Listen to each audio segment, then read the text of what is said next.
Olá e bem-vindos a mais um vídeo e este é muito especial porque celebra os 5.000 subscritores aqui no YouTube. Eu quero agradecer desde já às pessoas que me acompanham já desde há muito tempo, às mais recentes, mas a todas elas que deixam likes, que comentam, que enriquecem cada vídeo, porque eu acredito muito que os comentários são uma extensão do vídeo e que lá também nós podemos fazer muita troca de ideias e partilhas. E para comemorar isto, eu pensei em fazer um vídeo mais direcionado para vocês e deixei uma pergunta no Instagram sobre o que é que gostariam de saber sobre mim. E para quem só tem interesse em partes específicas, eu vou deixar na caixa de descrições os minutos certos em que começo a abordar cada tema. O contexto de muitas perguntas repetia-se, então aquilo que eu achei mais fácil foi sectoriar por temas e vou tentar que todas as questões que fizeram sejam respondidas. E vamos já começar por aquela que foi em número maior. E eu sabia que, à partida, se eu daria abertura para que vocês me perguntassem qualquer coisa, porque eu não impus temas, que esta ia surgir seguramente, mas se calhar também não pensei que ficasse ali no topo. Vamos começar então por falar de formação, de profissão e tudo o que vem à volta disto.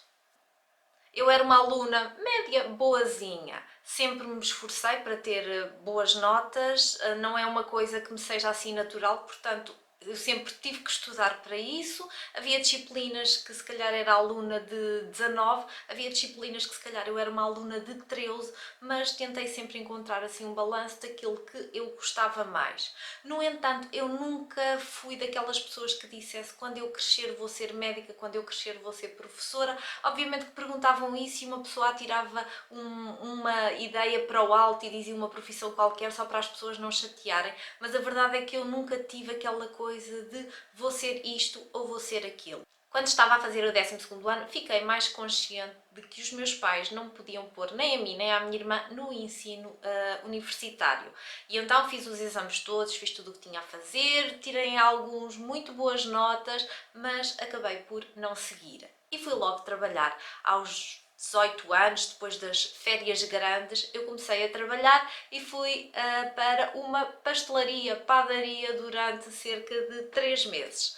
Entretanto, surgiu a oportunidade de ir trabalhar para um armazém que fazia importação de algumas coisas, estavam a começar e eu comecei a trabalhar também na parte administrativa. Isto foi se desenvolvendo ao longo dos anos porque eu trabalhei lá durante 12 anos e, para além de todo o expediente geral, eu também tratava da parte da importação e isto possibilitou-me fazer algumas viagens, conhecer alguns países novos, culturas muito diferentes e foi super positivo.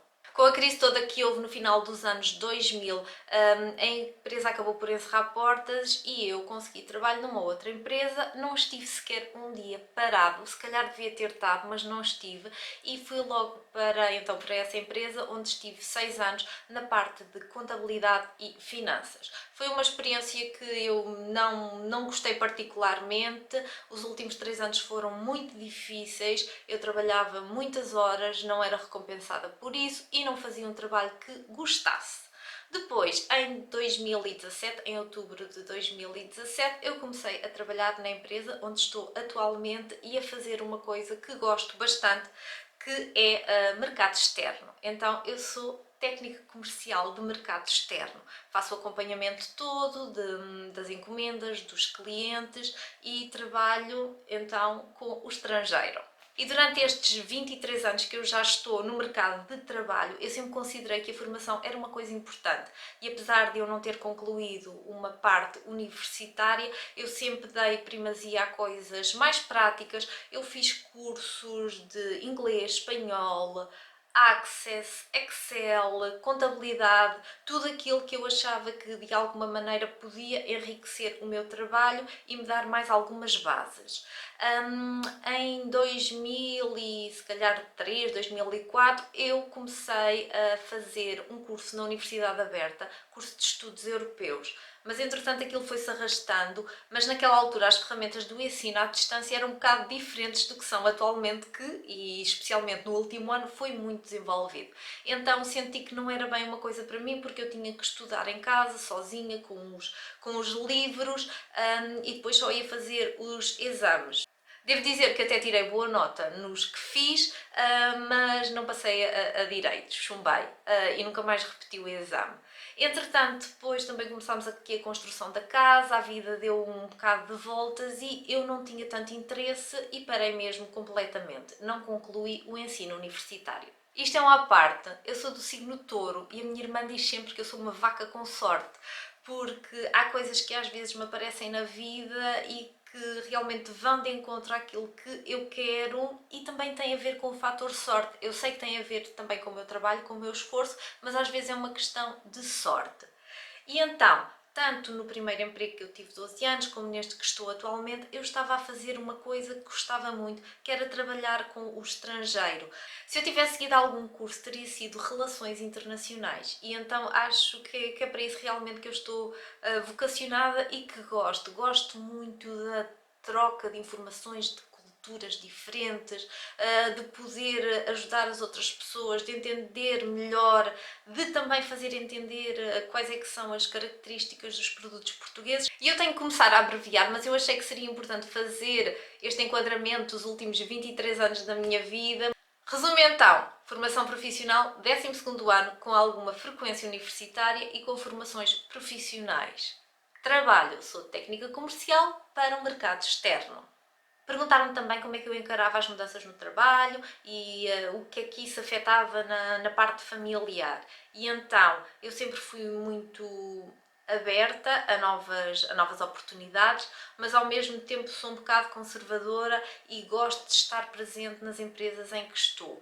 A parte mais afetada a nível familiar foi, sem dúvida, quando estive na empresa do meio durante 3 anos, em que tinha o Diego pequeno e eu não conseguia estar presente. Eu trabalhava muitas horas, era o Pedro que fazia tudo na parte pós-laboral, ele ia buscar o Diego, dava-lhe banho, fazia o jantar, dava-lhe jantar, às vezes deitava-o e eu ainda nem tinha chegado a casa porque estava a trabalhar. Então são tempos que eu não gosto de recordar, são tempos que eu não... são coisas que eu não recomendo a ninguém. Pensem muito bem se realmente isso vos está a trazer alguma mais-valia, mas foram tempos que aconteceram e já passaram, graças a Deus. E o segundo tema mais abordado foram viagens, aquela coisa que eu gosto muito de fazer, gosto mais ainda de voltar para casa, mas gosto muito de conhecer coisas lá fora. E é uma coisa que nós não podemos fazer agora, ou que não convém fazermos agora. Eu acho que a experiência ia ficar muito limitada, portanto é melhor deixarmos estar mais um tempo e depois conseguirmos aproveitar em pleno. Mas a minha viagem nacional preferida e internacional preferida. Nacional, eu posso dizer que foi a viagem que eu fiz em 2017 à Serra da Estrela, em que foi a minha família, incluindo o meu pai, que faleceu nesse ano. Portanto, interregno. Foi a última viagem que fizemos com o meu pai, portanto tenho boas recordações, mas também me deixa aquele sentimento assim agridoce. E outra viagem que fizemos a nível nacional, mas esta foi com as minhas amigas, foi à Ilha da Madeira. Fomos 4 amigas e foi assim uma experiência bastante boa, que também me deixa boas recordações. A nível internacional, Londres, porque foi a minha primeira viagem internacional que eu fiz em 1997. Foi na nossa viagem de finalistas, conseguimos arranjar dinheiro para ir, por isso é que foi assim tão especial. Mas fui com a minha turma toda, que engloba pelo menos 3 das minhas melhores amigas. Portanto, foi uma experiência única. Depois já voltei com o Pedro e também gostei muito. Londres é sempre aquele sítio que eu podia voltar vezes sem conta que ia amar. Outra cidade que eu também gosto muito e já lá fui 13 vezes é Hong Kong, porque eu acho que faz um cruzamento entre o mundo ocidental e o mundo oriental, porque era dos ingleses e então tem ainda muita influência, mas muita influência também da parte da China, portanto acho que é o cruzamento perfeito, onde se vê arranha-céus, normalmente não se vê o céu, mas ao mesmo tempo vê-se pessoas a fazerem tai chi às 7 da manhã, então eu acho que a energia que é incrível. Viagem de sonho realizada, Nova York 2002, e foi a maior desilusão da minha vida. Eu ia com expectativas muito altas e cheguei lá e foi uma viagem que eu fiz sozinha, tinha 22 anos, guardei dinheiro para isso, fui sozinha, mas que depois me desiludiu um bocado porque eu estava à espera de ficar uma pessoa diferente só por ir aos Estados Unidos e isso não aconteceu. Nessa mesma viagem eu também visitei Boston e foi uma surpresa muito boa. E viagem de sonho por realizar, eu confesso que eu não tenho assim aquele destino que eu diga antes de morrer eu quero ir lá. Eu gostava muito de conhecer países como a Nova Zelândia, a Austrália, o Canadá, a Croácia, são países que eu nunca visitei e gostaria de o fazer, mas não é daquelas coisas que eu considero isso um projeto de vida. E acreditem que a minha próxima viagem de sonho é à Disney. Nós tínhamos viagem marcada e quando eu digo nós, sou eu, a minha irmã e os miúdos para junho de 2020 e não aconteceu. Entretanto remarcámos e já remarcámos e agora remarcámos para 2022. Os voos continuam comprados, já estavam há muito tempo, mas eu espero que realmente 2022 seja o ano. E não é que a Disney seja a minha viagem de sonho, é uma experiência que eu acho que vai ser boa para o Diego e ele é muito entusiasmado por isto e às vezes diz não, eu tenho que guardar dinheiro para ir à Disney, eu tenho que treinar para ir à Disney, então sei que é uma coisa que o motiva e eu acho que vai ser uma experiência muito interessante. E o terceiro assunto que suscitou assim mais interesse foi a minha relação com redes sociais, com o blog, com o YouTube. Eu comecei um blog em 2010 e acho que foi assim um bocadinho maneira de me motivar. E há meninas que me seguem desde esse tempo. Que eu partilhava muito aquilo que eu comia durante o dia, assim, esse tipo. Depois fui começando a partilhar mais coisas, algumas rotinas de beleza que eu fazia, produtos que comprava, coisas por aí.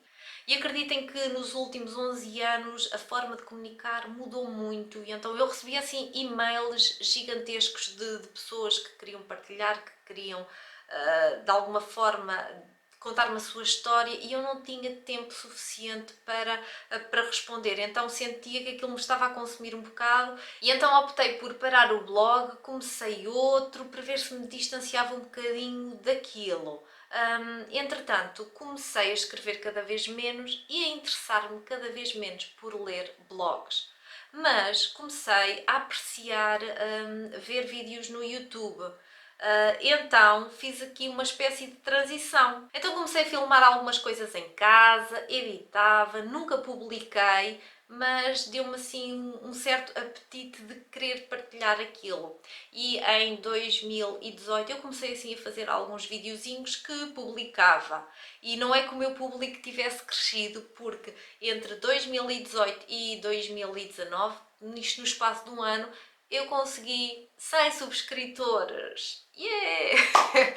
Mas acreditem que a mim aquilo me sabia a 1 milhão, porque depois as pessoas foram começando a aderir mais e só a partir do final de 2020, há cerca de 6 meses, é que o canal começou a crescer mais, apesar de eu já ter mais de 2 anos de trabalho para trás. E vocês sabem que o YouTube não é o meu trabalho, não é o meu ganha-pão, eu tenho um trabalho para isso. O YouTube é mais um divertimento e porque eu gosto de partilhar, gosto muito da parte criativa, de pensar como é que se calhar vou tentar passar uma mensagem, uma ideia, como é que as coisas ficam melhor.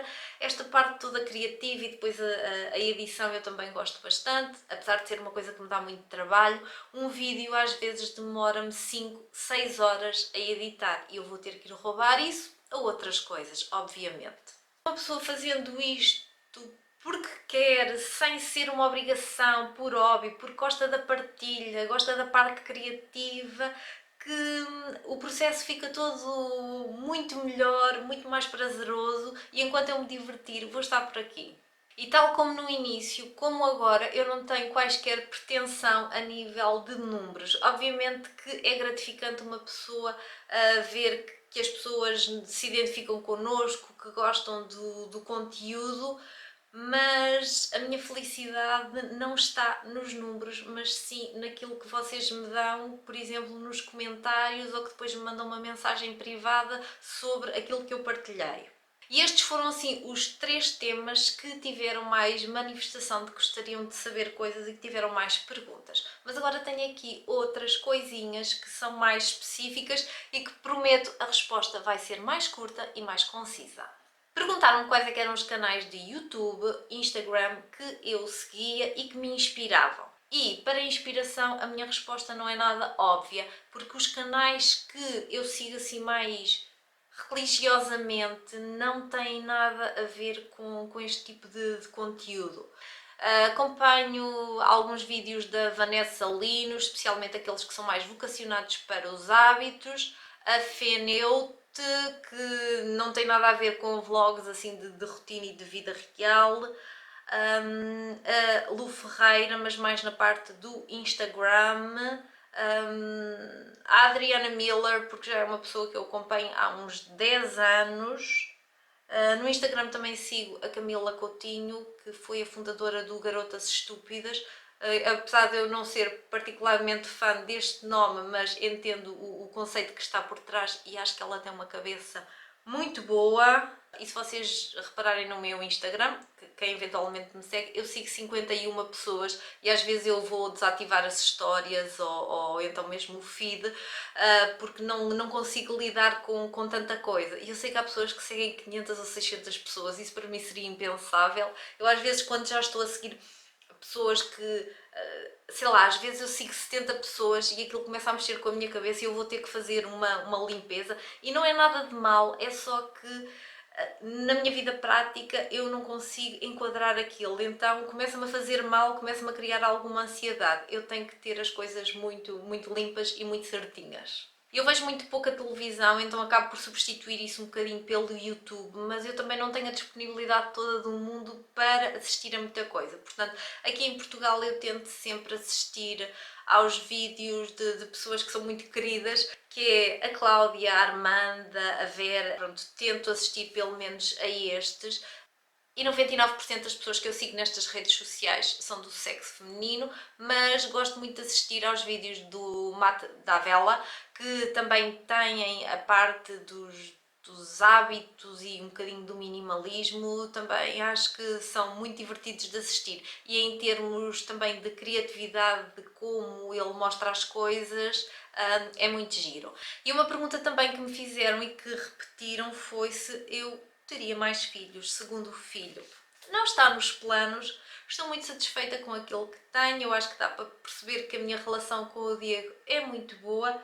E pegando neste gancho, também posso dizer que a nível de... Just for a moment. Do processo do parto, do pós-parto, toda a adaptação com o bebê, que também foi uma pergunta que me fizeram. Então, toda a experiência que eu tive com o Diego foi muito positiva, com exceção da amamentação. Mas a gravidez foi uma gravidez abençoada, eu consegui mexer até ao fim.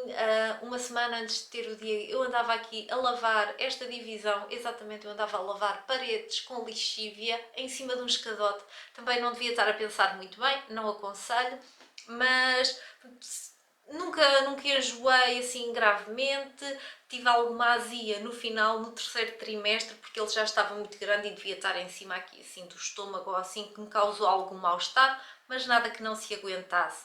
O parto correu super bem, foi parto induzido, mas foi parto normal e não tenho arrependimento, zero arrependimento de ter sido assim o processo, porque foi tudo muito tranquilo.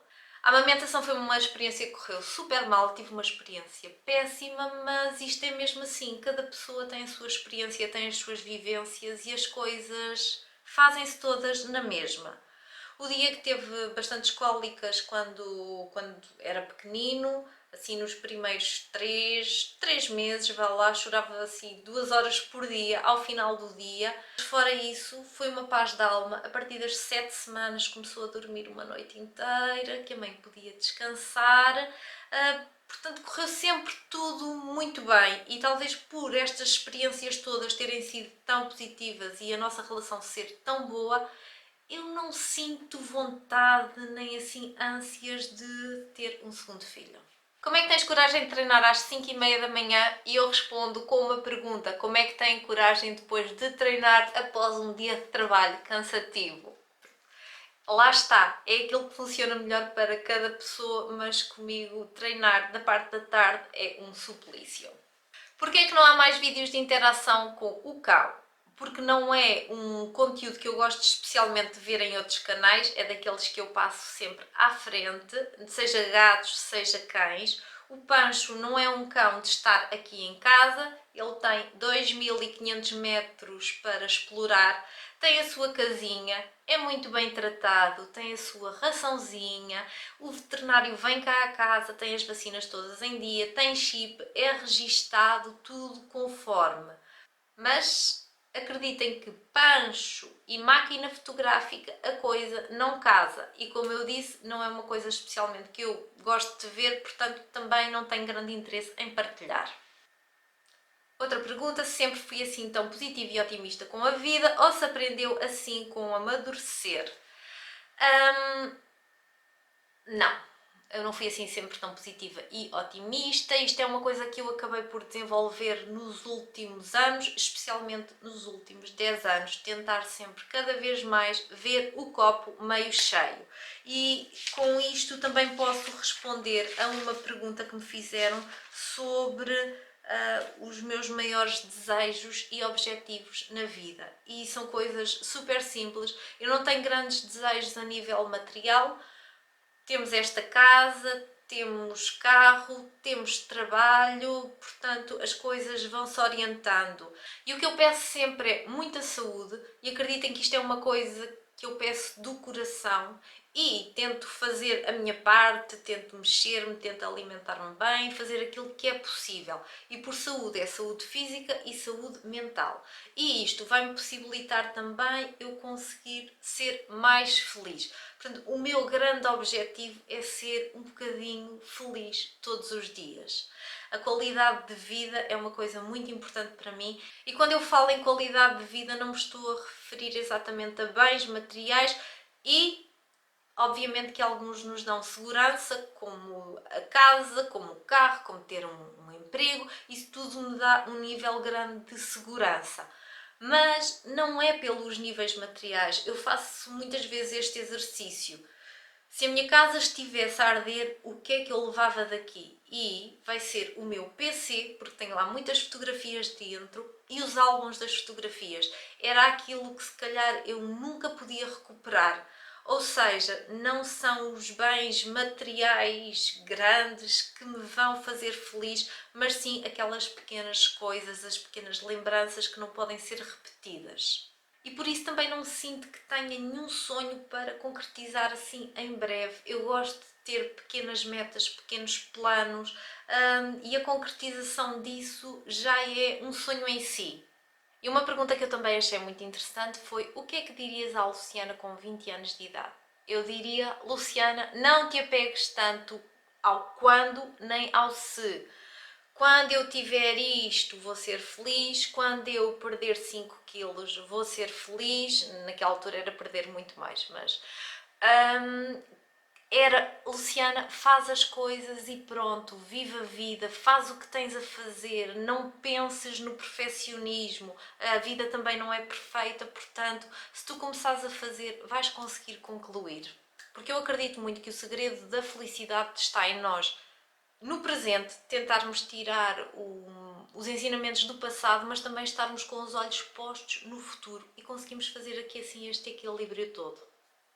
Também houve bastantes pedidos no sentido de eu falar sobre a minha reeducação alimentar, a minha história de perda de peso, e quem caiu aqui de paraquedas e não sabe, mas em 2000 eu pesava cerca de 100 quilos, portanto até agora, não é? Tenho aqui um historial muito longo, só que eu sei e acho que isto merece um vídeo específico para o assunto. Eu também já falei que eu preciso de alguma estabilidade emocional para falar sobre todo este processo, porque quem tem problemas de compulsão alimentar não está relacionado com o alimento ser bom ou mau, mas está relacionado com aquilo que leva à compulsão, que são os sentimentos e a ansiedade. E então é preciso uma maturidade muito grande para conseguir falar deste assunto e para conseguir passar bem a mensagem. Portanto, isto ainda vai ter vídeo, não sei quando, mas um dia este vídeo vai sair.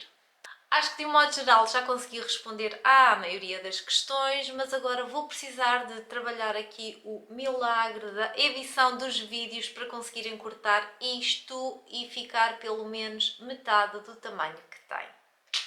E espero que tenham gostado de saber um bocadinho mais sobre mim, que possa ter satisfeito as curiosidades. No entanto, se ainda tiverem alguma questão que por acaso eu não tenha respondido porque não tenha visto, ou se ainda tiver surgido mais alguma curiosidade, podem deixar na caixa dos comentários que eu vou tentar responder.